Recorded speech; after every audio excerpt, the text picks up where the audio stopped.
میں کب سے تمہاری منتیں کر رہی ہوں، اتنے میں تو کوئی بھی مان جاتا۔ مہرو پلیز میرے ساتھ چلو، تم بہت انجوائے کرو گی۔ عائزہ نے نرمی سے اس کے بال سمیٹتے ہوئے ایک بار پھر وہی الفاظ دہرائے جو پچھلے آدھے گھنٹے سے دہرا رہی تھی، اور مہرو نے پلٹ کر اپنے افسردہ حسین چہرے سے اسے دیکھا۔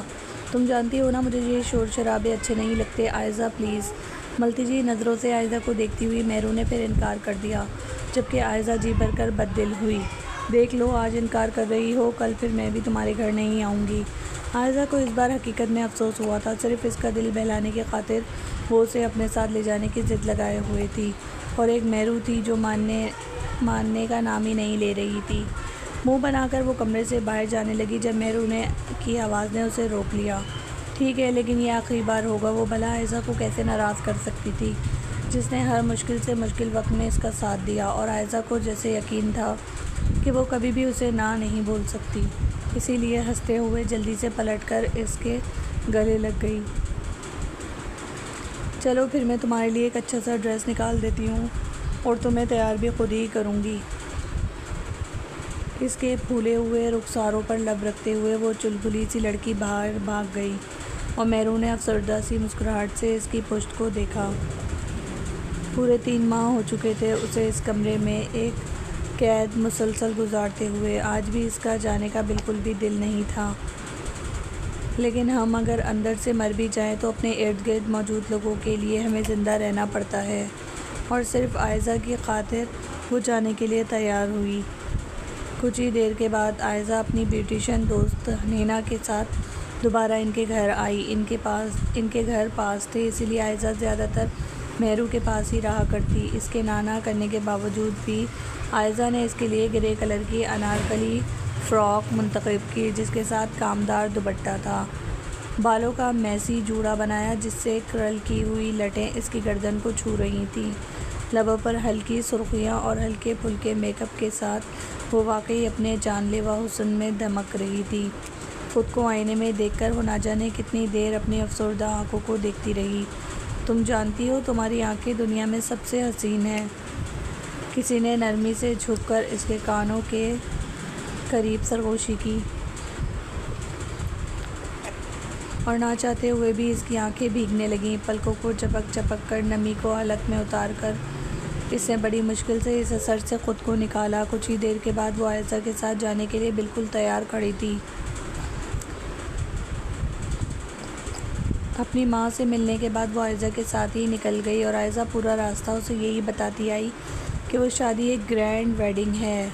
مصروف سڑکوں پر بھٹکتی ہوئی نگاہیں وہ بظاہر تو بڑے انہماک سے عائزہ کو سن رہی تھی، لیکن کون جانتا تھا کہ وہ اندر سے کس ٹوٹ پھوٹ کا شکار ہے۔ عائزہ نے اس کے چہرے کو اپنی جانب موڑا اور اپنی گول گول آنکھوں کو مٹکاتے ہوئے اس کے کان کے قریب سرگوشی کی۔ میرے باس کا بیٹا اتنا ہینڈسم ہے کہ اگر تم اسے دیکھو گی تو جان سے جاؤ گی۔ ابھی چند ماہ پہلے وہ ایسی باتوں کو انجوائے کیا کرتی تھی۔ عائزہ کے ساتھ مل کر ان سرگوشیوں پر وہ کلکلا کر ہنس پڑتی، لیکن اس بار اس نے ہلکی مسکراہٹ سے سر جھکا لیا، اور عائزہ بھی جیسے اس کی عدم دلچسپی کو محسوس کر چکی تھی، سو اس کا موڈ بہلانے کے لیے ہلکی پھلکی بات چیت جاری رکھی۔ کچھ ہی دیر کے بعد ٹیکسی والے نے انہیں ایک شاندار میرج ہال کے سامنے اتار دیا۔ زندگی میں پہلی بار وہ کسی اتنے بڑے میرج ہال میں شادی اٹینڈ کرنے آئی تھی،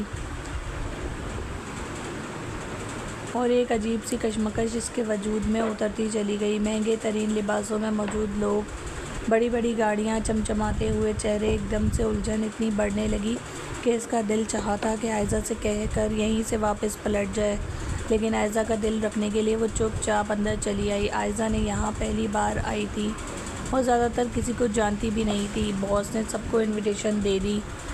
اس شہر کی جانی مانی شادی کو اٹینڈ کرنے کے لیے عائزہ کی بے تابی عروج پر تھی۔ وہ ایک کونے میں آ کر بیٹھ گئیں۔ کچھ ہی دیر کے بعد دلہن دولہا کی انٹری ہوگی، اور اس کے بعد ایک شاندار سا کھانا۔ شاندار میرج ہال، زرق برق لباسوں میں جگمگاتے ہوئے لوگ، اور ان خوبصورتیوں کو دیکھتے ہوئے وہ کسی اور ہی جہاں میں بھٹک رہی تھیں۔ گردن پر ہلکے پھلکے پسینے کے قطرے نمدار ہونے لگے۔ اندر کی بے تابی بڑھتی جا رہی تھی، اور اسی بے تابی کو کم کرنے کے لیے وہ آنکھوں کو بند کیے کرسی کی پشت سے ٹیک لگا گئی۔ آج اپنے کولیگز کے ساتھ باتوں میں مشغول تھی۔ آدھا گھنٹہ گزر چکا تھا اور اس کی بوریت بڑھتی جا رہی تھی۔ سر کا درد جان لیوا ثابت ہو رہا تھا۔ آج نکاح سیریمنی تھی، شاید اس کے ساتھ رخصتی بھی ہوتی، لیکن اسے ابھی تک اس سب میں کوئی دلچسپی نہیں تھی۔ کچھ ہی دیر کے بعد ایک عجیب سا ہنگامہ پھیلنے لگا۔ اچانک تمام لائٹس کو بند کر دیا گیا اور ایک بڑی لائٹ داخلی دروازے کی جانب موڑی گئی۔ کیمرہ مین بھاگتے ہوئے اپنی پوزیشن سنبھال رہے تھے۔ میوزک لاؤڈ ہوا اور گانے کے بول اس کے دل میں اترنے لگے۔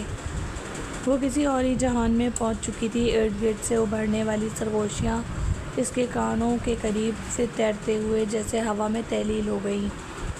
دولہا بہت ہینڈسم ہے، دونوں بہت پیارے لگ رہے ہیں۔ پیسے والوں کو بھی اپنے چوچلے ہوتے ہیں۔ سنا ہے دلہن کا باپ بھی ایک جانا مانا بزنس مین ہے۔ کافی دیر تک یہ ہنگامہ جاری رہا، لیکن اسے اتنی توفیق نہیں ہوئی تھی کہ اپنی آنکھیں کھول کر پلٹ کر ان دونوں کو دیکھ لیتی۔ اس کی آنکھوں کے کنارے بھیگنے لگے اور ٹوٹے ہوئے خواب روح میں پیوست ہو کر ایک عجیب سا حشر برپا کر رہے تھے۔ ملک زاویار کی بیوی بن کر کوئی بھی لڑکی کتنا لکی فیل کر سکتی ہے۔ Can you believe guys?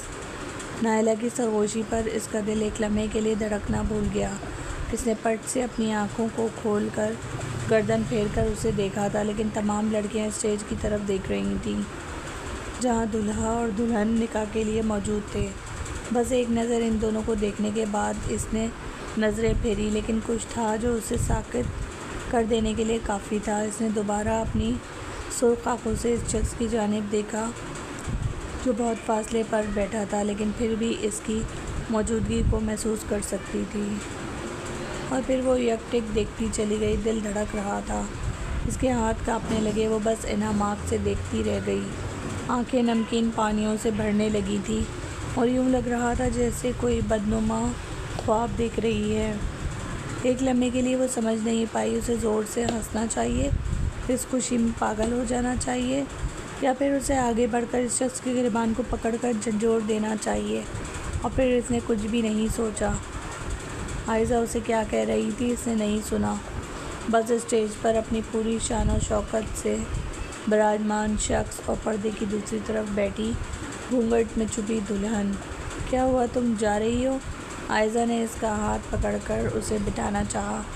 نکاح شروع ہونے والا تھا اور ایسے میں وہ کہاں جا رہی تھی یہ سب لوگ سمجھنے سے قاصر تھے، اور اس نے ہاتھ جھٹکتے ہوئے چھڑوا لیا۔ آنسو جیسے پلکوں پر جم سے گئے، لب لرز رہے تھے، اور پھر وہ تیز قدم اٹھاتی ہوئی بغیر کچھ سوچے سمجھے اسٹیج کی جانب دوڑتی چلی گئی۔ اس کی سانس پھول رہی تھی، روح پھڑپڑا رہی تھی، اور چند قدموں کے فاصلے پر کھڑے ہو کر اس نے دوبارہ اپنے سامنے بیٹھے ہوئے شخص کو دیکھا۔ شاید عائزہ بھی اسے پکڑتے پکڑتے پیچھے آ گئی۔ لوگ حیرت سے اس کی جانب متوجہ ہو چکے تھے، اور تبھی اس شخص نے گردن موڑ کر اسے دیکھا۔ اس کی نظروں میں مکمل طور پر اجنبیت تھی۔ ارد گرد بیٹھے ہوئے بڑے بڑے لوگوں کے چہروں پر پھیلی ہوئی حیرانگی، تفکر، حقارت، حسد۔ وہ اسے حیران اور پریشان نظروں سے دیکھ رہی تھی۔ بھلا جو کچھ وہ اس نے اپنے سامنے دیکھا تھا اس پر یقین کر پانا آسان تھا؟ ہرگز نہیں۔ اور پھر اگلے ہی لمحے اس نے آگے بڑھتے ہوئے اپنے سامنے پوری شان و شوکت سے براجمان شخص کے منہ پر ایک سناٹے دار تھپڑ دے مارا۔ تھپڑ کی گونج اتنی تیز تھی کہ ہر ایک کو گردن موڑ کر اس لڑکی کی جانب دیکھنا پڑا۔ جو لوگ پہلے بھی اسی کی جانب متوجہ تھے ان کے بھی رونگٹے کھڑے ہو گئے۔ کچھ تھا جو لوگوں کو حیران کر رہا تھا۔ اپنے منہ پر ہاتھ جما کر پھٹی پڑی نظروں سے دیکھتی ہوئی عائزہ کو سانپ سونگھ گیا۔ یقیناً مہرو پاگل ہو چکی تھی، لیکن وہ اپنا پاگل پن یہاں دکھائے گی یہ اس نے کبھی نہیں سوچا تھا۔ اسے بازو سے دبوچ کر وہ واپس لے جانے لگی۔ تب تک وہ شخص حیرت سے اسے دیکھتا اٹھ کھڑا ہوا۔ تم پاگل ہو چکی ہو مہرو، یہ سب کچھ کیا کر رہی ہو تم؟ عائزہ کے پاس اتنے بھی فرصت نہیں تھی کہ ایک ملتجی یا معذرت خواہ نگاہ ملک سفیان یا اس کے بیٹے ملک زاویار کی جانب اچھال لیتی۔ اسے اس وقت ان لوگوں کے چنگل سے صرف مہرو کو بچانا تھا، اسی لیے اس کے ہاتھ پکڑا، لیکن سختی سے اپنا ہاتھ جھٹکتے ہوئے وہ ایک بار پھر ملک زاویار کے سامنے جا کر کھڑی ہو گئی۔ گھٹیا انسان، میں سوچ بھی نہیں سکتی تھی کہ میرے ساتھ ایسا کھیل کھیلو گے تم۔ میں سوچ بھی نہیں سکتی تھی کہ تمہارے جیسا شخص یہ کھیل کھیلے گا۔ غم و غصے سے اس کی اپنی آواز لرز رہی تھی۔ آنسو آنکھوں کے کناروں پر جمے ہوئے تھے۔ یہ دھچکا اس کے لیے اتنا شدید ثابت ہوا کہ وہ رو بھی نہیں پائی۔ گھونگھٹ پلٹتی دلہن بھی حیرت زدہ تھی۔ آج اس محفل میں اسے عائزہ نہیں بلکہ قسمت گھسیٹ کر لے آئی تھی۔ گریبان کو اس کے مٹھیوں سے آزاد کرتے ہوئے اسے خود سے 2 قدم دور دھکیل دیا۔ کون ہو تم؟ وہ چاہنے کے باوجود اتنے شدید غصے میں نہیں کہہ پایا جتنے میں اسے کہنا چاہیے تھا، اور اس سے پہلے ہی ملک سفیان کے گارڈز جلدی سے اسے دبوچنے کے لیے آگے بڑھے۔ زاویار نے ہاتھ اٹھا کر روک دیا تھا۔ اگر تمہیں اپنی جان عزیز ہے تو ابھی اور اسی وقت یہاں سے نکل جاؤ۔ وہ وارننگ دیتی ہوئی نظروں سے اپنے سامنے کھڑی اس معصوم ایسی لڑکی کو دیکھ رہا تھا جس کے تھپڑ کی چھاپ ابھی تک زاویار کے چہرے پر جمی ہوئی تھی۔ یہ سب کیا ہو رہا ہے سفیان صاحب؟ کیا آپ بتا سکتے ہیں کہ یہ لڑکی کیا کہہ رہی ہے؟ جمشید صاحب نے آگے بڑھتے ہوئے معاملے کو کھریدنا چاہا۔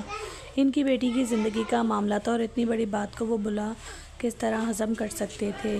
کچھ بھی نہیں ہے، آپ جانتے ہیں ان مڈل کلاس لڑکیوں کو ان پر زیادہ توجہ نہ دیں۔ ملک سفیان نے انہیں ریلیکس کرتے ہوئے معاملے کو خود سلجھانا چاہا، لیکن تب تک اس کا انکشاف ہر ایک شخص کے چہرے سے گویا رنگت کو اڑا چکا تھا۔ مت بھولیں کہ یہ مڈل کلاس لڑکی آپ کے بیٹے کی بیوی ہے۔ آپ کا بیٹا نکاح کر چکا ہے مجھ سے۔ اس بار اس کے آنسو ٹوٹ کر پلکوں سے گرتے چلے گئے۔ عائزہ نے حیرت سے سر اٹھا کر ان دونوں کی جانب دیکھا تھا۔ وہ سوچ بھی نہیں سکتی تھی یہاں لگنے والا تماشا اتنی بھیانک شکل اختیار کر لے گا۔ ملک زاویار کی سخت نظریں اس کے چہرے پر جمی ہوئی تھیں اور آنکھوں کا رنگ بدلتا جا رہا تھا۔ اس کا چہرہ بے تحاشا سرخ تھا، وجاہت کا شاہکار۔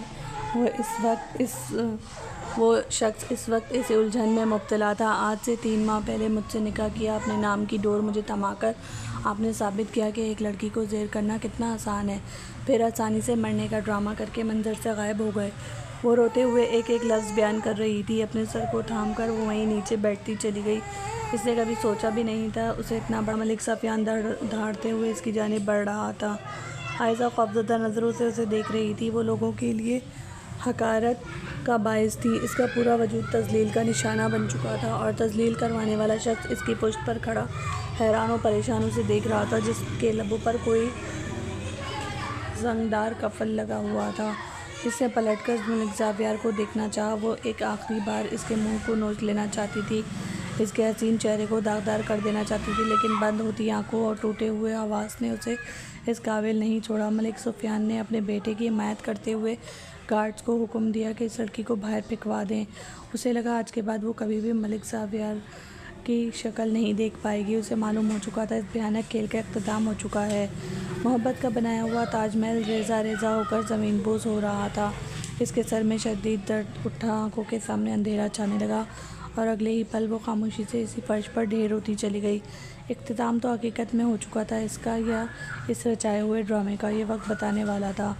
گمنام فلیٹ کے اس شاندار کمرے میں اپنی شال کندھوں پر لپیٹے وہ صوفے پر سر جھکائے بیٹھی تھی۔ جب سر جھکا کر اسے محبت سے دیکھتے ہوئے ملک زاویار نے اس کے مخملی ہاتھوں کو اپنی لپیٹ میں لے لیا۔ تم جانتی ہو کہ میں تم سے دوری برداشت نہیں کر سکتا۔ میں تمہیں اپنا نام دے رہا ہوں اور یہی میری محبت کی تکمیل ہوگی۔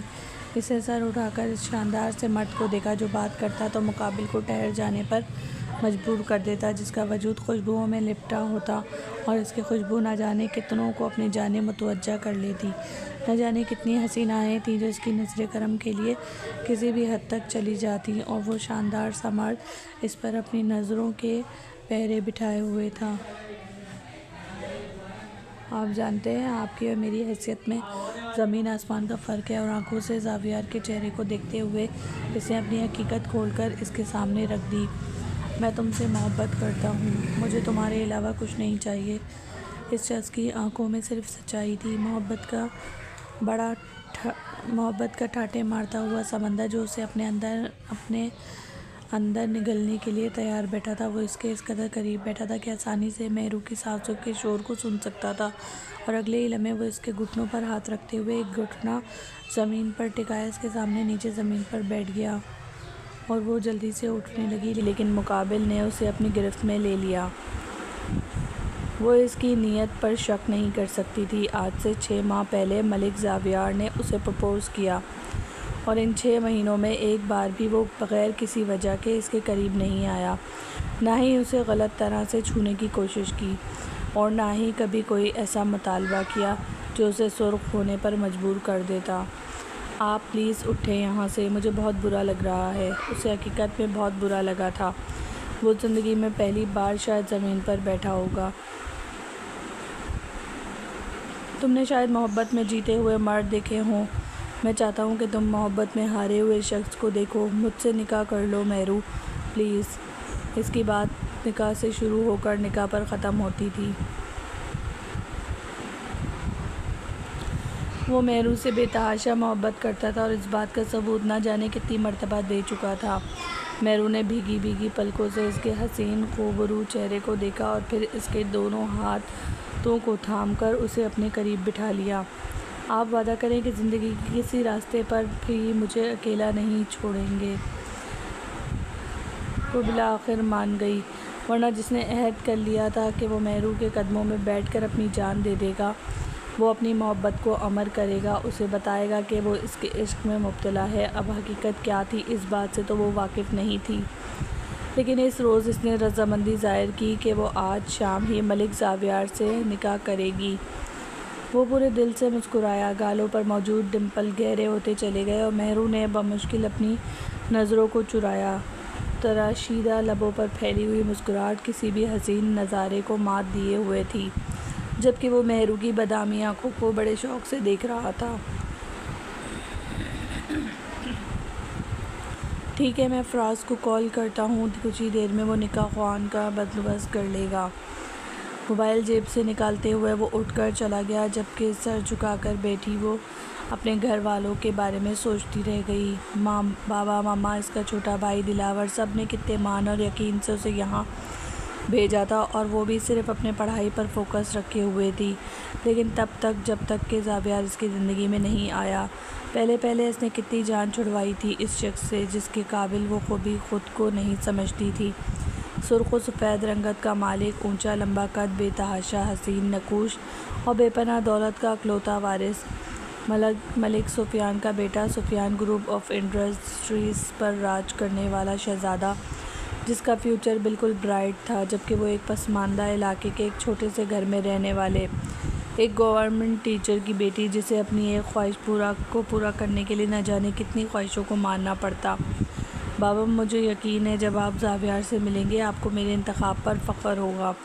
ٹوٹتے ہوئے آنسوؤں سے وہ گویا خود کو تسلی دے رہی تھی یا اپنے دل کی لہروں پر پیغام لے کر اپنے باپ کو بھیج رہی تھی۔ کچھ ہی دیر کے بعد قاضی کا بندوبست ہو گیا۔ 6 ماہ کی محبت تکمیل کا درجہ حاصل کرنے جا رہے تھے۔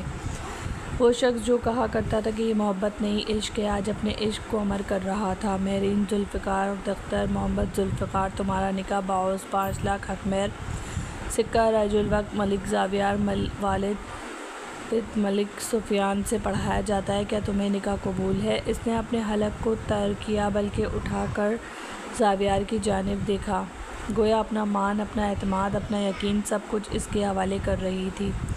مولوی صاحب نے دوسری مرتبہ پوچھا، تیسری مرتبہ۔ بالآخر اس نے اقرار کر لیا، وہ کسی مجبوری میں نہیں بلکہ دل و جان سے اس شخص کو قبول کر رہی تھی۔ بعد میں جو ہوتا دیکھ لیا جاتا، اگر وہ اس کے پہلو میں کھڑا ہونے کے لیے تیار تھا تو وہ کیوں پیچھے ہٹ جاتی؟ اس 22 سالہ لڑکی نے اپنی زندگی میں اپنی مرضی کا ہمسفر چن لیا۔ 28 سالہ بھرپور جوان مرد جو اسے محض ایک اتفاق سے ملا اور یہ اتفاق اتنا حسین ہونے والا تھا، ان دونوں کا اندازہ نہیں تھا۔ اس روز یونی کے گیٹ پر وہ مکمل طور پر بارش میں بھیگی ہوئی کھڑی تھی۔ تب وہ ہاسٹل میں نہیں رہا کرتی تھی بلکہ ہر روز کا آنا جانا ہوتا اور ہر روز آتے جاتے اسے تقریباً 1 گھنٹہ لگ جاتا۔ بس جا چکی تھی اور خراب موسم کی وجہ سے آمد و رفت کم تھی اور اس نے درخت کے نیچے کھڑے ہو کر خود کو بھیگنے سے روکنے کی کوشش کی، لیکن شال سمیت پورا یونیفارم بھیگ چکا تھا اور اس وقت وہ خود کو بہت انکمفرٹیبل فیل کر رہی تھی جب اچانک اس کے سامنے ایک گاڑی آ کر رک گئی۔ گاڑی کے پیچھے دوسری گاڑی بھی تھوڑے فاصلے پر رک گئی جس میں یہ شاید گارڈز تھے۔ اگلی گاڑی سے ڈرائیور اتر کر اس کے پاس آیا۔ ملک صاحب کہہ رہے ہیں کہ وہ آپ کو ڈراپ کر دیں اگر آپ مناسب سمجھیں تو، اور وہ بس سرسری اس پر اپنی نظریں ٹکائے ہوئے تھا۔ اپنی شال کا پلو درست کرتے ہوئے اس نے نفی میں سر ہلا دیا۔ ڈرائیور اسے کچھ دیر قائل کرنے کی کوشش کرتا رہا۔ موسم خراب ہو رہا تھا اور وہ تھی کہ بات مان نہیں رہی تھی۔ تبھی گاڑی کا دروازہ کھول کر وہ خود باہر آیا اور اسے تیز نظروں سے گھورتے ہوئے مخاطب کیا۔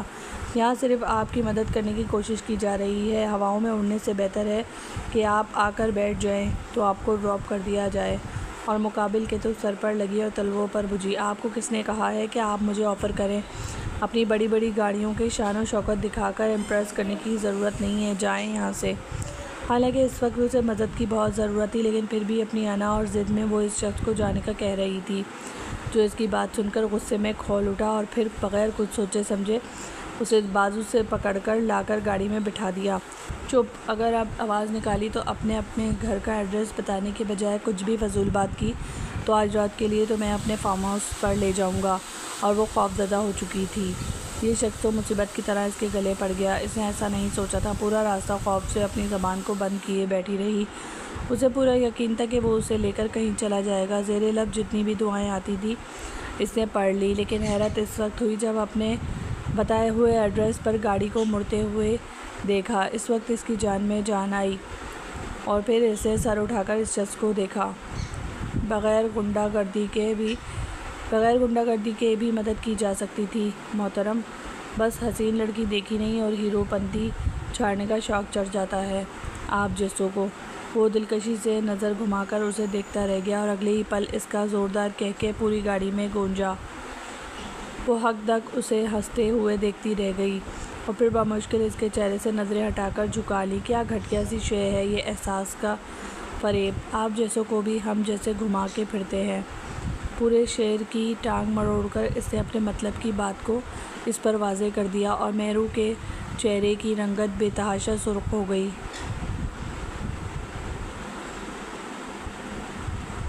دانت پیستے ہوئے اس نے اس خوبرو شخص کے چہرے کو دیکھا اور دل چاہا کہ وہ اس کا حسین منہ توڑ دے تاکہ اگلی بار وہ کسی سے ایسی الٹی سیدھی بات نہ کر سکے۔ گاڑی کو بریک لگ چکی تھی۔ دروازہ کھول کر وہ نیچے اتری اور پھر جھکتے ہوئے اسے باہر سے ہی دیکھا۔ دھوپ کی وجہ سے ہاتھ کا چھجا بنا کر اس نے منہ کی ایک سائڈ پر رکھا اور آنکھیں چھوٹی کر کے زاویار کو دیکھتے ہوئے مخاطب ہوئی۔ بہت شکریہ، کوشش کروں گی کہ آپ سے اگلی بار ملاقات نہ ہو، کیونکہ آپ نہایت ہی بدتمیز اور منہ پھٹ قسم کے انسان ہیں۔ وہ جو یہ توقع کر رہا تھا کہ وہ شرمندگی کا شکار ہوگی، اسے معذرت کے ساتھ ساتھ شکریہ بھی ادا کرے گی، اس کے منہ سے اپنے لیے یہ الفاظ سن کر ڈرائیور کے سامنے جتنی بے عزتی ہوئی تھی وہ تو فراموش کرنے کے قابل نہیں تھی، لیکن اس روز اسے اقرار کرنا پڑا کہ دنیا میں کوئی ایسی لڑکی بھی پائی جاتی ہے جس سے ملک زاویار کا ٹکر کا مقابلہ ہو۔ کچھ ایسا دنیا میں موجود تھا جو اسے اپنی جانب متوجہ کرنے میں کامیاب ہو چکا ہو۔ واپسی کا پورا راستہ ہی وہ مسلسل اس کی باتوں کو سوچ کر مسکرائے جا رہا تھا۔ اس کی زندگی جس قدر بے رنگ تھی، بار بار مسکرانے کا سوال ہی پیدا نہیں ہوتا تھا، لیکن اس روز وہ پہلی مرتبہ اس لڑکی کی وجہ سے مسکرایا اور پھر اگلے آنے والے دنوں میں جان بوجھ کر وہ اس سے ملاقات کرتا رہا۔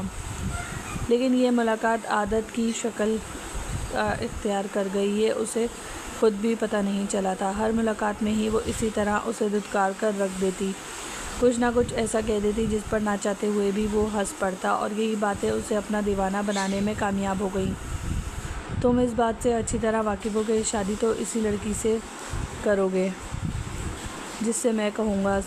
زاویار ملک سفیان کی داڑھ پر اس نے ناگواری سے سر اٹھا کر اپنے باپ کو دیکھا، جو تب سے اس پر اپنے فیصلے مسلط کر رہا تھا جب سے وہ باتیں سمجھنے کے قابل بھی نہیں تھا۔ آپ کو صرف یہ سمجھانے کی کوشش کر رہا ہوں کہ مجھ پر اپنے فیصلے تھوپنا بند کر دیں۔ آپ کی مرضی تھی کہ میں بزنس کی طرف آؤں، میں نے آپ کو کامیاب ہو کر دکھایا۔ That's it. سگریٹ کا لمبا کش لگاتے ہوئے اس نے دھواں فضا میں تحلیل کر دیا۔ شرم آنی چاہیے تمہیں، باپ کے سامنے سگریٹ پیتے ہوئے۔ انہیں اس بات پر بھی اعتراض تھا کہ لیکن اب وہ ان کے زیادہ اعتراض سنا نہیں کرتا تھا، لہٰذا سگریٹ والے ہاتھ کی چٹکی بجا کر راکھ کو ایش ٹرے میں گرا دیا۔ مجھے شرمندہ کرنے کی کوشش مت کیا کریں ڈیڈ۔ دلکشی سے مسکراتے ہوئے وہ اٹھ کر اندر جانے لگا۔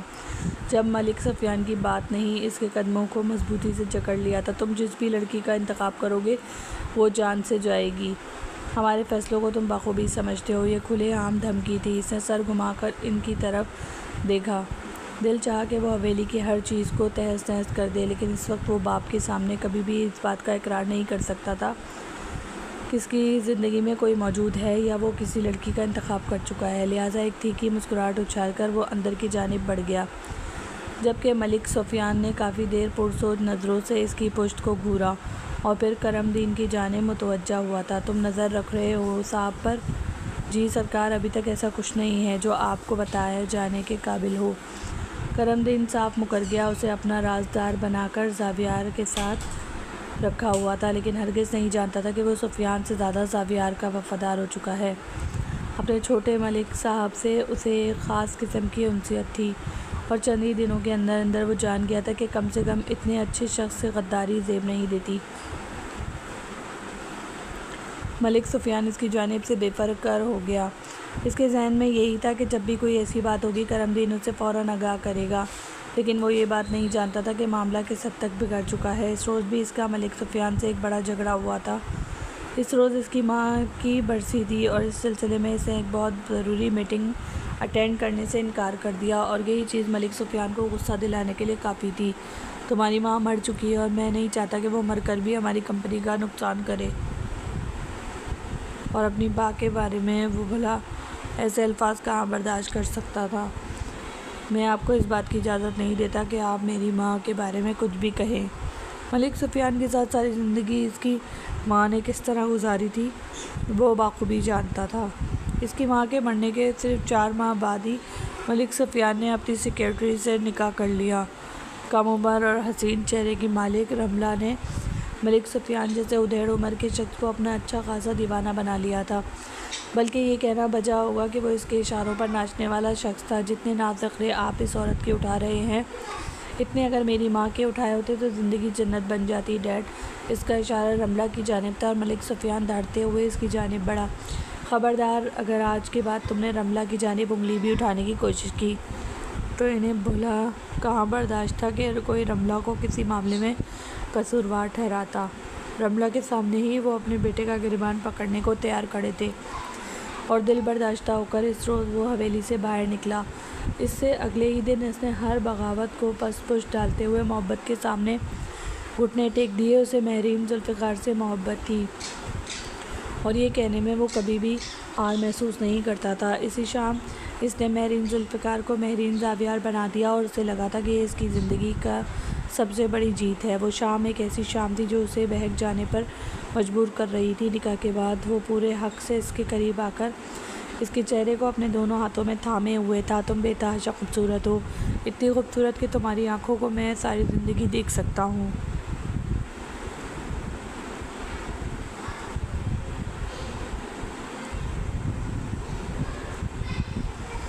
بغیر رکے ایک حسین سرگوشی سے اعتراف کرتے ہوئے وہ مقابل کے چہرے پر سرخیاں دوڑا گیا۔ کسمکس آ کر دور ہوتے ہوئے وہ زاویار کے بہکتے جذبات سے واقف ہو گئی تھی۔ پلیز مجھے ہاسٹل چھوڑ دیں، یہ نہ ہو کہ کوئی بابا کو کال کر دے۔ اس نے محبت اور قربت کے اس اثر کو زائل کرنا چاہا، جبکہ وہ گھماتے ہوئے اسے اپنی پشت سے لگا گیا، اور پہلی بار پوری حق سے دوپٹہ اس کے سر سے اتار کر اس کے کندھوں پر پھیلا دیا تھا۔ اس کے ریشمی بالوں کو اپنی انگلیوں کے پوروں سے گزار کر وہ اس کی خوشبو کو اپنے وجود میں اترتا ہوا محسوس کر رہا تھا، جبکہ اس کے لمس سے سلگتی ہوئی مہرو بے تحاشا سرخیوں میں ڈوبتی جا رہی تھی۔ اس شخص کی دیوانگی اپنے عروج پر تھی، اور اسی دیوانگی کا ہمسفر وہ اسے بھی بنا رہا تھا۔ بڑے حق سے وہ اس کی گردن پر اپنے لب سجاتے ہوئے وہ اسے بہک جانے پر مجبور کر گیا، جبکہ مہرو کی جان لبوں تک آ گئی۔ سانس روکے وہ اس کے پھسلتے ہاتھ کو محسوس کرتی رہ گئی۔ زاویار، اس کی سرگوشی بے آواز تھی۔ جی جانا، وہ اس کے رخ اپنی جانب موڑ گیا۔ مہرو کے چہرے پر پھسلتی حیا کی لہروں کا حسن دلاویز تھا۔ اتنا حسین ہونا قانوناً جرم ہے محترمہ۔ اس کے ماتھے پر لب رکھتا وہ اس کی جان بخش گیا، جبکہ فرار کا راستہ ملتے ہی وہ اگلے لمحے اس کے وجود سے دور ہو کر اپنا بیگ سنبھالنے لگی۔ دونوں ہی نہیں جانتے تھے کہ وہ ان کی زندگی کی سب سے خوبصورت اور ہنگامہ خیز شام ہوگی، جس کے بعد وہ ایک دوسرے کے لیے تڑپ جائیں۔ مہرین ذوالفقار، گورنمنٹ ٹیچر کی بیٹی، کیا تمہیں لگتا ہے کہ وہ تمہارے معیار پر پورا اترے گی؟ اس رات وہ دیر سے گھر واپس آیا تھا، اور اسے لگا سب سو چکے ہوں گے۔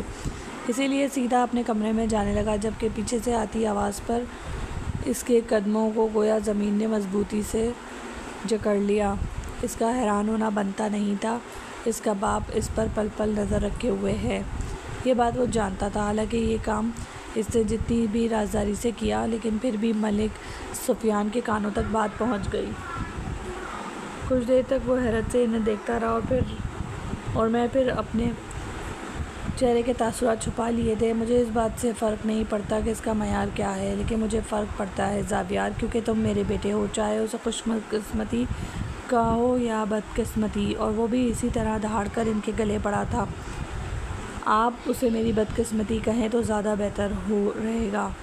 اور ملک سفیان نے سختی سے اپنے جبڑے بھیج لیے۔ ہماری اولاد ہمیں وہی لوٹاتی ہے جو ہم انہیں بچپن میں دیتے ہیں، اور اسے بچپن سے ہی ملک سفیان کی ضد، انا، مغروری، غصہ دیکھنا نصیب ہوا۔ وہ چاہے اسے محبت بھی کرتے تھے، لیکن وہ محبت 7 پردوں میں پوشیدہ تھی، جس کی بھنک بھی اسے آج تک نہیں لگی۔ مت بھولو کہ تم اپنے باپ سے بات کر رہے ہو۔ ان کے پاس آخری ہتھیار یہی تھا۔ اپنے سینے پر بازو باندھتے ہوئے وہ دلکشی سے مسکرایا۔ آپ بھی ہمیشہ بھول جاتے ہیں کہ آپ اپنے ہی بیٹے سے بات کر رہے ہیں۔ ضد اور انا میں نے آپ سے ہی لی ہے۔ وہ 2 قدم چل کر اس کے قریب آئے۔ اس لڑکی کا پیچھا چھوڑ دو، یہی تمہارے حق میں بہتر ہوگا۔ وہ ایک بار پھر پلٹنے لگا۔ آپ جانتے ہیں کہ جو میں ٹھان چکا ہوں اس سے پیچھے نہیں ہٹوں گا۔ اگر یہ جانتے ہیں کہ میرا اس کے ساتھ تعلق ہے تو یہ بھی جانتے ہوں گے کہ وہ میری منکوحہ بن چکی ہے، اور یہ ملک سفیان کے لیے ایک نیا انکشاف تھا۔ تم اب سوچ بھی نہیں سکتے کہ تم اپنے لیے اور اس لڑکی کے لیے کون سی مشکلات کھڑی کر رہے ہو۔ یہ صاف دھمکی تھی۔ آپ بھی نہیں سوچ سکتے کہ آپ اپنے اکلوتی اولاد سے جائیں گے، وہ اولاد جسے آج تک آپ کٹ پتلی بنا کر نچاتے آئے ہیں۔ وہ صاف گوئی سے بات کر رہا تھا۔ اپنے باپ کی بات سن کر اس کی آنکھیں سرخ ہو گئیں۔ پہلی بار دل دھڑکا تھا۔ وہ سب کچھ برداشت کر سکتا تھا، لیکن مہرو کو کچھ ہو یہ اس سے ہرگز برداشت نہیں۔ مجھے منظور ہے اگر میرا بیٹا کسی بدذات لڑکی کو لا کر میرے سر پر مسلط کر دے گا، اس سے بہتر ہے کہ وہ میرے سامنے مر جائے، مجھے کوئی فرق نہیں پڑتا۔ یہ اس کے باپ کی جانب سے کیا گیا فیصلہ تھا، اتنا سنگ دل فیصلہ تھا کہ نہ جانے کتنی دیر انہیں دیکھتا رہا، جبکہ وہ اس پر ایک نظر ڈال کر پشت پھیر کر اپنے کمرے میں چلے گئے۔ دنیا میں اس کے پاس کوئی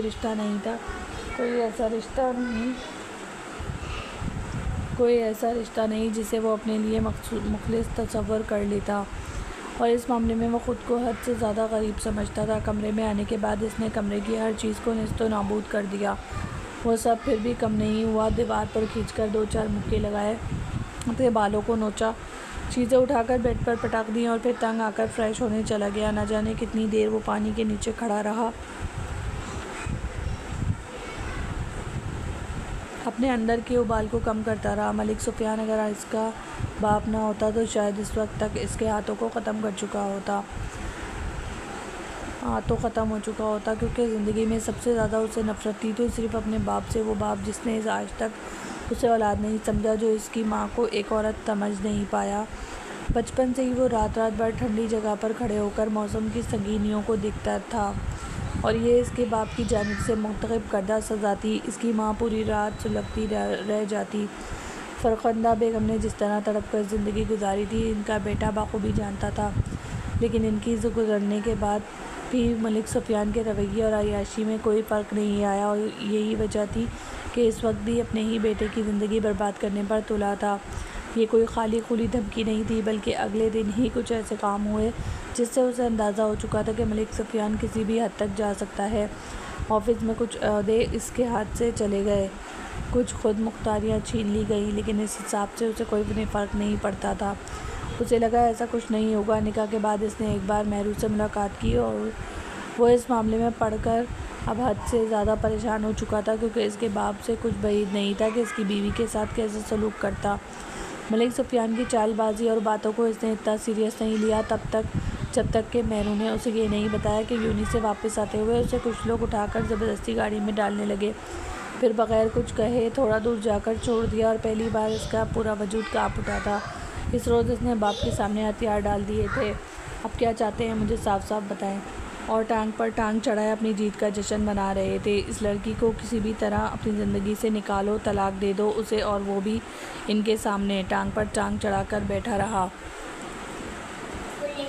یہ ممکن نہیں ہے۔ اگر تم چاہتے ہو تو تمہیں یہ سب کچھ مل جائے، شہر میں تمہاری ریپوٹیشن خراب نہ ہو اور اس لڑکی کی زندگی سلامت رہے، تو تمہیں وہی کرنا ہوگا جو میں چاہتا ہوں۔ اس روز اس کے باپ نے اسے پہلی مرتبہ ہار سے متعارف کروایا تھا۔ وہ اپنوں سے ہار گیا۔ اس کے باپ نے یہ فیصلہ اس کے سامنے رکھ دیا کہ وہ چپ چاپ اس لڑکی کی زندگی سے نکل جائے اگر اس کی زندگی چاہتا ہے تو، اور دل پر پتھر رکھتے ہوئے اس نے مہرو کی خاطر، اپنی خوشیوں کی خاطر وہ کھیل رچایا۔ وہ پورا ایک ہفتہ اسے پاگلوں کی طرح ڈھونڈتی رہی، کالز، میسیجز، لیکن ملک زاویار نے نمبر بھی آف کر دیا۔ تھک ہار کر وہ اسی فلیٹ پر گئی جو کہ فراز کا تھا۔ ان کا نکاح بھی وہیں ہوا تھا اور ویسے بھی زاویار اسے اس کے متعلق بتا چکا تھا۔ اس کی ملاقات فراز سے نہیں ہوئی۔ وہ چپ چاپ واپس پلٹ گئی اور دوسری مرتبہ پھر اپنے فراز سے ملنے گئی۔ جب فراز نے اسے بتایا کہ زاویار کار ایکسیڈنٹ میں تقریباً 3-4 روز پہلے گزر گیا اور وہ دھک سے رہ گئی۔ اپنے کانوں پر ہاتھ رکھ کر وہ چیختے ہوئے نیچے بیٹھتی چلی گئی اور فراز نے تعجب سے اسے دیکھا۔ وہ کوئی میں پہلی مرتبہ نہیں تھا۔ اس نے ہسپتال کی شکل دیکھی۔ وہ ماں کی چلبلی شوخ مزاج لڑکی اتنی خاموش ہو گئی کہ اگلے 2-3 ہفتوں کے لیے اسے ہسپتال میں ایڈمٹ کروانا پڑا۔ وہ سوتے سوتے چیخنے لگ جاتی۔ زاویار کا کوئی اتا پتہ نہیں تھا۔ وہ محبت کی ماری ہوئی لڑکی اسے پاگلوں کی طرح ڈھونڈ رہی تھی، اور اوپر سے فراز کا یہ کہنا تھا کہ وہ زندہ نہیں رہا اور فراز اسے ایک فرضی قبر پر بھی لے کر گیا۔ اس کی پوری زندگی برباد ہو چکی تھی۔ اس نے سوچا، وہ شخص جو ایک ٹھنڈی ہوا کے جھونکے کی طرح اس کی زندگی میں آیا اور پھر اسے تباہ و برباد کرنے کے بعد ہمیشہ کے لیے دور چلا گیا۔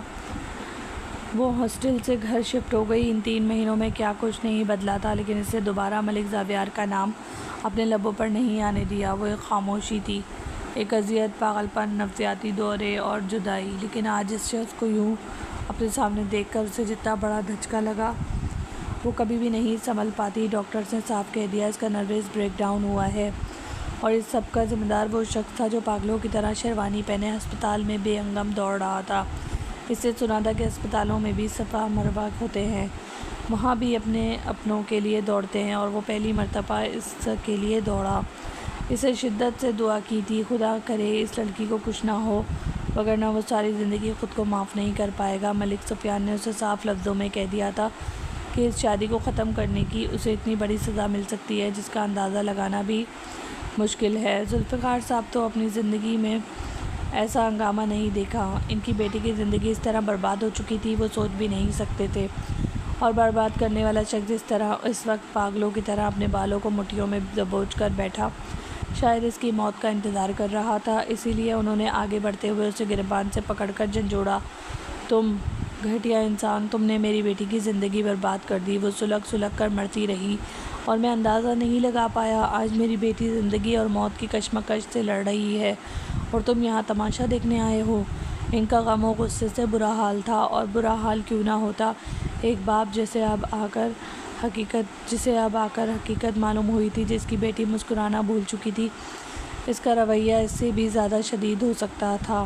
وہ چپ چاپ سر جھکا کر ان کی دہاڑ کو سنتا رہا۔ آج تک کسی نے اس کے سامنے اتنی اونچی آواز میں بات نہیں کی، لیکن آج اس کی غلطی تھی، اسے یہ سب کچھ برداشت کرنا تھا۔ کیا ملا تمہیں میری بیٹی کے ساتھ کھیل کر؟ بتاؤ کیا ملا تمہیں اس کی زندگی برباد کر کے؟ اور اس نے پہلی مرتبہ ان کے دونوں ہاتھوں کو تھام لیا۔ میں نے اس کی زندگی کے ساتھ نہیں کھیلا۔ ملک زاویار مر تو سکتا ہے لیکن اپنی مہرو کی زندگی برباد ہوتے نہیں دیکھ سکتا۔ لیکن انہوں نے یقین نہیں آیا تھا، انہوں نے اس سے مہرو کی شکل تک نہیں دیکھنے دی۔ وہ زندہ رہتی، مر جاتی، اب یہ ان کا معاملہ تھا۔ انہوں نے دھکے دے کر اسے ہسپتال سے باہر نکال دیا، اور یہ سزا اب اسے ہر صورت بھگتنا تھی، کیونکہ یہ اس کا حق بنتا تھا۔ اس نے ایک ایسی زندگی کو پامال کر دیا جو اس سے محبت کے لیے بنائی گئی تھی۔ رات گئے وہ گھر داخل ہوا، بکھرا ہوا حولیہ، ہاتھ میں جلتی ہوئی سگریٹ، ماتھے پر پڑے ہوئے بے ترتیب بال، پاؤں گھسیٹتے ہوئے وہ حویلی میں داخل ہوا، اور ملک سفیان ابھی تک اس کا انتظار کر رہے تھے۔ تم جانتے ہو کہ میری عزت کو نیلام کرنے کی سزا تمہیں ساری زندگی بھگتنی پڑ سکتی ہے۔ اس نے قدموں کو روک لیا، لیکن چاہنے کے باوجود پلٹ نہیں پایا۔ سزا؟ کون سی سزا جو موجودہ سزا سے بھاری ہو سکتی ہے؟ کوئی بھی باپ اپنے بیٹے کی زندگی اس طرح برباد نہیں کر سکتا جس طرح آپ نے میری زندگی برباد کر دی ہے۔ سزا سنائیں بھلا، آپ کی سزا کیا ہو سکتی ہے؟ جائیداد سے آگ کریں گے مجھے؟ ملک بدر کر دیں گے۔ ان چیزوں کا خوف مجھے پہلے بھی نہیں تھا ملک سفیان۔ مجھے اگر کسی چیز کی ضرورت تھی تو وہ میری مہرو کی جان تھی، اور خدا کرے اس کی جان بچ جائے، ورنہ آپ کی آسائشوں کو آگ لگا دوں گا میں۔ پہلی بار ملک پیلس نے اسے اس قدر دھاڑتے ہوئے سنا تھا کہ اس کے در و دیوار لرز گئے۔ وہ محبت میں ہارا ہوا شخص جو اپنے باپ سے ہار گیا، جس نے سب کچھ ان کی انا اور ضد میں کھو دیا، آج ہار کر بھی باہمت کھڑا تھا۔ وہ رات گویا انگاروں پر لوٹنے والی رات تھی۔ پوری رات وہ آنکھیں کھولے تڑپتا رہا، بس سگریٹ پر سگریٹ پھونکتا رہا، اور بالآخر صبح اسے خبر ملی کہ مہرو ہوش میں آ گئی۔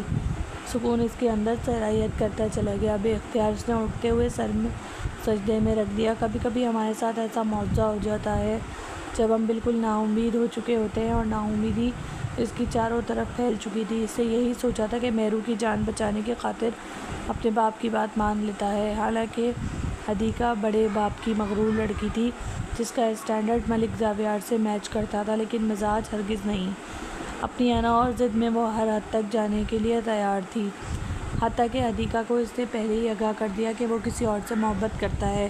اسے لگا اتنا بتانا کافی ہوگا۔ ہماری کلاس میں یہ 3-4 چھوٹی محبتیں رکھنا بہت معمولی بات ہے زاویار، سو پلیز اتنی دقیانوسی سوچ نہ پالو۔ اس کے کندھے پر ہاتھ رکھ کر وہ اس کے بازو میں بکھرتی جا رہی تھی، اور زاویار کو پہلی مرتبہ اندازہ ہوا کہ اس کے باپ کا انتخاب کتنا غلط ہے۔ وہ شخص جو خود کو ہر بات میں پرفیکٹ کہتا ہے، کتنی سنگین غلطیاں کر سکتا ہے، اس نے اب سوچا تھا۔ اسے لگا حدیقہ سے نکاح کرنے کے بعد سب کچھ حاصل کر کے وہ مہرو کو اس حویلی میں لے آئے گا۔ اس کے پاس ایک بڑا ہتھیار ہوگا، حدیقہ، اور پھر وہ باپ کو آسانی سے قائل کر سکتا ہے، اور اگر وہ چاہتے ہیں وہ حدیقہ کے ساتھ رہے تو انہیں مہرو کو بھی اپنی بہو کے طور پر تسلیم کرنا ہوگا۔ لیکن وہ ہرگز نہیں جانتا تھا کہ اس کا نتیجہ اتنا برا نکل آئے گا۔ 100 بار وہ ذوالفقار صاحب کے دروازے پر گیا، اسے ہر صورت مہرو سے ملاقات کرنی تھی، لیکن اس کی صحت اتنی نہیں تھی کہ وہ ملک زاویار کا سامنا کر پاتی۔ تو میری بیٹی کو طلاق دینے کا سوچو، بس جتنا اسے برباد کرنا تھا تم کر چکے۔ وہ ان کے دروازے پر پشت پر ہاتھ باندھے کھڑا تھا جب ذوالفقار صاحب نے گویا اس کے کانوں میں سیسا ڈال دیا، اور ان کے کندھے پر ہاتھ رکھ کر اس نے ان کی آنکھوں میں دیکھا۔ میں آپ کی بہت عزت کرتا ہوں کیونکہ آپ میری محبت یعنی مہرو کے بابا ہیں، لیکن مجھے اس حد تک جانے پر مجبور نہ کریں کہ میں آپ کو اپنا وہ روپ دکھاؤں جو میں دکھانا نہیں چاہتا۔ مہرو میری زندگی ہے، میری محبت ہے، اور اسے طلاق دینے سے بہتر ہے کہ میں آپ کے دروازے پر اپنی جان لے لوں۔ حد تو یہ تھی کہ وہ ان کے دروازے پر ہی بیٹھ گیا۔ اسے سوچ لیا تھا وہ تب مانے گا جب مہرو اور اس کے گھر والے ہتھیار ڈال دیں گے۔ رہی بات ملک سفیان کی، تو انہوں نے ایڑی چوٹی کا زور لگا لیا۔ نہ ہی وہ دوبارہ حدیقہ سے نکاح کرنے پر قائل ہوا، اور نہ ہی اسے نے کسی چیز کی ضرورت تھی۔ وہ اتنا ہٹ درم اور ضدی ہو چکا تھا کہ کسی کو بھی خاطر میں نہ لاتا۔ ہر مجبوراً اس روز ذوالفقار صاحب کو اسے اجازت دینی پڑی کہ وہ مہرو سے ملاقات کر لے۔ اس کے کمرے میں داخل ہوتے ہوئے وہ بے قراری سے اس کی جانب بڑھا، اور مہرو نے ہاتھ اٹھا کر اسے وہیں روک دیا۔ آپ میرے قریب آنے کا اختیار کھو چکے ہیں۔ میں خود کو آپ کی بیوی نہیں مانتی۔ وہ پہلے سے زیادہ کمزور ہو چکی تھی، مرجھائی ہوئی رنگت، پھیکے پھیکے رخسار، جبکہ وہ افسوس سے اسے دیکھتا رہا۔ ایک کھلکھلاتی ہوئی لڑکی کو محبت نے برباد کر دیا۔ وہ کافی دیر اس کے چہرے کو دیکھتا رہا، اور پھر اپنے پینٹ میں چھپائی ہوئی پسٹل کو نکال کر اس کے ہاتھ میں دے دیا۔ میں آج تمہارے سامنے کھڑا ہوں۔ اگر تمہیں لگتا ہے کہ میں تمہارا قصوروار ہوں، تمہیں لگتا ہے کہ تم ساری زندگی مجھے معاف نہیں کر پاؤ گی، تو پھر مجھے فرار دے دو۔ میرے لیے اگر تم نہیں تو اس جان کی بھی کوئی قیمت نہیں۔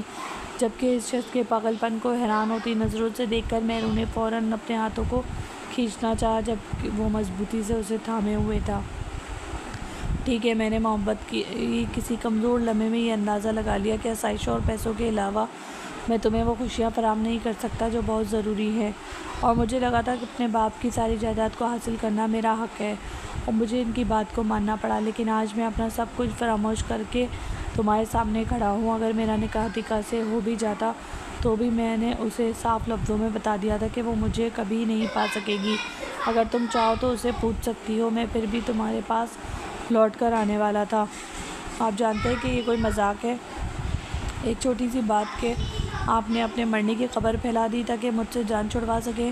وہ تڑپ کر رو رہی تھی، حالانکہ ڈاکٹرز نے صاف منع کیا تھا اسے اسٹریس لینے کے لیے، اور اس نے آگے بڑھ کر اس کے دونوں ہاتھوں کو تھام کر اپنے لبوں سے لگا لیا۔ میں نے اپنے مرنے کی خبر صرف اسی لیے تم تک پہنچائی تھی تاکہ کسی بھی کمزور لمحے میں تم مجھے بے وفا تصور مت کرو، تمہارا اعتماد محبت سے نہ اٹھ جائے، پھر میں تمہارے سامنے آؤں تو تمہارے لیے صرف نفرت اور حقارت کا باعث نہ بن جاؤں۔ لیکن مجھے اندازہ نہیں تھا کہ سب کے بعد بھی میں تمہارے لیے صرف نفرت کا باعث بنوں گا۔ شاید یہ میرے انتخاب تھا۔ میرو، اس وقت میں تمہارے سامنے ہوں، اپنے باپ کو بلاؤ، میں ابھی اور اسی وقت لکھ کر دوں گا کہ میری موت کے بعد اس کی ذمہ دار تم نہیں ہوگی، لیکن فیصلہ تمہارے حق میں ہے۔ اور میرو نے پسٹل اٹھا کر اس پر تان لی۔ آج وہ شخص کی محبت کا امتحان لینا چاہتی تھی، اس کی سرخ آنکھوں میں دیکھ رہی تھی، جو نہایت اطمینان سے اپنی پشت پر ہاتھ باندھے اس کے سامنے کھڑا تھا، اپنا چوڑا سینہ تان کر، لبوں پر ہلکی سی مسکراہٹ سجائے اور یوں ہی دیوانہ وار اسے دیکھتے ہوئے۔ کبھی کبھی ہمارے والدین یہ بات کیوں نہیں سمجھ سکتے کہ محبت ہمارے لیے اتنی ہی ضروری ہے جتنا کہ وہ، ہم دل پر اتنا اختیار نہیں رکھتے اور مجبوراً ہمیں محبت میں مبتلا ہونا پڑتا ہے۔ دل نہیں جانتا کہ محبت کسی امیر شخص سے کرنی ہے یا غریب سے۔ کوئی ایک ہوتا ہے جو اس کی بے تحاشا قریب آ کر اس کے بے سبب دھڑکنے کا باعث بن جاتا ہے، کوئی ہوتا ہے جو اس میں اپنی نقوش ثابت کر دیتا ہے اور پھر ہم چاہنے کے باوجود اور نقش نہیں مٹا پاتے۔ اور اس کی غلطی بھی اتنی ہی تھی، اسے دو طرفہ سزا ملی تھی۔ ایک ایسا شخص جو اپنی خود اعتمادی بھی کھو چکا تھا، جسے بچپن سے صرف سزائیں دے کر ڈرانا سکھایا گیا، آج بھی وہ کوئی حتمی فیصلہ لینے سے پہلے گھبرا جاتا، خود کو اکیلا محسوس کرتا، لیکن آج اسے لگا تھا اسے کسی ایک کا ہو کر مر جانا چاہیے۔ اگر یہ گولی میرو کے ہاتھ سے لکھی تھی تو کھا لینے میں کیا حرج تھا، آخر وہ اس کی محبوبہ تھی۔ اپنے کانپتے ہوئے ہاتھوں سے وہ کتنی دیر اس پر گن تانے کھڑی رہی اور پھر اسے اٹھا کر دیوار پر دے مارا۔ میں نہیں مار سکتی آپ کو زاویار، میرا قصور یہی ہے کہ میں نے آپ سے محبت کی، بے تحاشا محبت۔ گھٹنوں پر سر رکھے وہ بس روتی چلی گئی، جبکہ وہ تڑپ کر آگے بڑھتے ہوئے اسے سمیٹ کر سینے سے لگا چکا تھا۔ باہر دروازے کے سامنے کھڑے ذوالفقار صاحب اور شائستہ بیگم چپ چاپ ایک دوسرے پر ایک نگاہ ڈال کر وہاں سے پلٹ گئے۔ ان کی بیٹی کا فیصلہ انہیں دل و جان سے قبول تھا۔ اگر ایک شخص یوں دیوانہ وار اس کے پیچھے پاگل تھا، اسے پا لینے کے لیے بے تاب تھا، تو وہ ہرگز نہیں چاہتے تھے کہ وہ اس کا اعتماد توڑ کر اسے ساری زندگی کے لیے مجرم بنا دیتے، ایسا مجرم جو نہ جی سکتا تھا، جو نہ مر سکتا تھا، بس ساری زندگی ایک گلٹ میں گزار دیتا۔ کتنے عرصے کے بعد اس نے ملک زاویار کے سینے پر پوری شدت سے اپنا سر رکھتے ہوئے اپنے آنسو بہا کر اسے آگاہ کیا تھا کہ محبت کی آگ میں تڑپتے ہوئے وہ خود کو کتنا بے بس محسوس کرتی رہی، وہ کتنا لرزتی رہی اس اندیشے سے کہ وہ ملک زاویار کو نہ کھو دے۔ اس کے ماتھے پر اپنے لب رکھتے ہوئے وہ بے جا وجہ اس کے رخساروں کو چومتا چلا گیا۔ دل کی دیوانگی بڑھتی جا رہی تھی۔ وہ اس کے سامنے تھی، اس کی محبوب ترین لڑکی، جس کے بغیر سانس لینا بھی دو بر تھا۔ ایک سرمئی شام وہ مسکراتے ہوئے آئینے کے سامنے کھڑا خود کو تیار کر رہا تھا۔ ملک پہلے اس کی ماں کی ملکیت تھی، جو اپنی زندگی میں ہی اس کے نام کر گئی، اور باقی ہر دولت سے وہ دستبردار ہو چکا تھا۔ اگر اس کا باپ اسے آگ بھی کر دیتا اسے کوئی پرواہ نہیں تھی۔ ملک سفیان کے ساتھ اس کے مراسم ٹھیک نہیں تھے، لیکن اب وہ ان کے سامنے ڈٹ کر کھڑا ہونا سیکھ گیا۔ اسے صاف لفظوں میں کہہ دیا تھا، اسے کوئی ضرورت نہیں کسی چیز کی بھی، اور اپنے بیٹے کی ضد کے ہاتھوں انہوں نے ایک بار تو خاموشی اختیار کر لی، اب دوبارہ سر اٹھاتے تو دوبارہ بھی ان کی انا اور ضد کچھ لی جاتی۔ وہ دلکشی سے تیار دلہن لبوں پر مسکراہٹ بکھیرے آنے والے وقت کے خدشوں سے گھبرا رہی تھی۔ اس کے باپ نے زاویار سے کہا تھا کہ وہ پورے حقوق سے اسے رخصت کروا کر لے جائے، اسے عزت سے جس عزت کی وہ حقدار تھی۔ دلہن بن کر اس پر ایسا روپ آیا تھا کہ جس کی نگاہ اٹھتی بس ٹھہر جاتی۔ یہ ایک چھوٹی سی تقریب تھی جس میں چند اپنوں کو بلایا گیا۔ اس نے ایک آخری بار اپنی تیاری پر نظر ڈالی اور پھر لہراتے ہوئے عائزہ کی جانب دیکھا۔ بتاؤ کیسی لگ رہی ہوں؟ اپنی بہوؤں کو اچکاتے ہوئے وہ کتنے دنوں بعد پہلی والی میرین شریر اور بے تحاشا ہنسمکھ ساری دنیا کے سامنے اس کے پہلو میں سج کر گویا اس نے اپنے ملک صاحب کو اور ملک صاحب نے اسے مکمل کر دیا تھا۔ وہ بار بار اس کے چہرے کو دلکشی سے مسکراتے ہوئے دیکھ رہا تھا۔ جب وہ ذرا سی شریر ہو کر پلکیں جھکا گئی اور مقابل نے جھکتے ہوئے بغیر کسی کی پرواہ کیے اس کے رخساروں کو لبوں سے چھو لیا۔ سرخ رنگوں میں نہاتی ہوئی وہ لڑکی شرم اور جھجک سے اسے گھور کر سر جھکا گئی۔ ہزاروں دعاؤں کے سنگ رخصت ہو کر وہ ملک زاویار کا ہاتھ تھامے اس کی دنیا میں چلی گئی۔ اس سے سوچا تھا کہ وہ کبھی اس کا نہیں ہو پائے گا، لیکن وہی ہوتا ہے جو منظور خدا ہوتا ہے۔ انہوں نے ایک دوسرے کو مکمل کر دیا تھا اور یہی خدا کی مرضی تھی۔ زاویہ اس کے ماتھے سے ماتھا ٹکائے بے قراری سے اس کے لبوں کو دیکھتا رہ گیا۔ مجھے لگا تھا میں نے تمہیں کھو دیا، وہ بولا تو ان دونوں کے لبوں سے لب ٹکرا رہے تھے۔ کھو کر پا لینا ایک الگ ہی احساس رکھتا ہے ملک صاحب۔ وہ دلکشی سے مسکرا رہی تھی اور بغیر کسی کی اجازت کے وہ ہلکا سا جھک کر اس کے لبوں کو چھو گیا۔ وہ دور ہونے لگی لیکن اس سے کمر سے تھام کر وہ اپنے اوپر گرا گیا۔ آج کوئی فرار نہیں تھی، آج بس محبت کا دن تھا اور وہ اس قابل محبت لڑکی کو اپنا کر اپنی دل کی اونچی مسنت پر بٹھانا چاہتا تھا، جس کے بعد محبت ان پر مہربان ہو جائے گی۔ دونوں کی سانسیں ایک دوسرے میں گم ہوتی جا رہی تھیں، دونوں ایک دوسرے میں پیوست ہو چکے تھے کبھی نہ جدا ہونے کے لیے، اور ہر محبت کا اختتام ایسا ہی ہونا چاہیے۔ مت سوچا کریں کہ کبھی بھی آپ کی زندگی میں کوئی ایسا موڑ نہیں آئے گا جو آپ کو چونکا کر رکھ دے گا۔ ضرور آئے گا اور بارہا آئے گا، بس یہاں پر ڈیپینڈ کرتا ہے آپ نے اپنے قدموں کو مضبوطی سے جما کر آنے والے وقت کے گریبان کو پکڑ کر کس طرح اپنی جانب موڑنا ہے۔ امید ہے میری آج کی اسٹوری آپ کو پسند آئی ہوگی۔ ایسی مزید اسٹوریز کے لیے ہمارے چینل کو لازمی سبسکرائب کریں۔ اللہ حافظ۔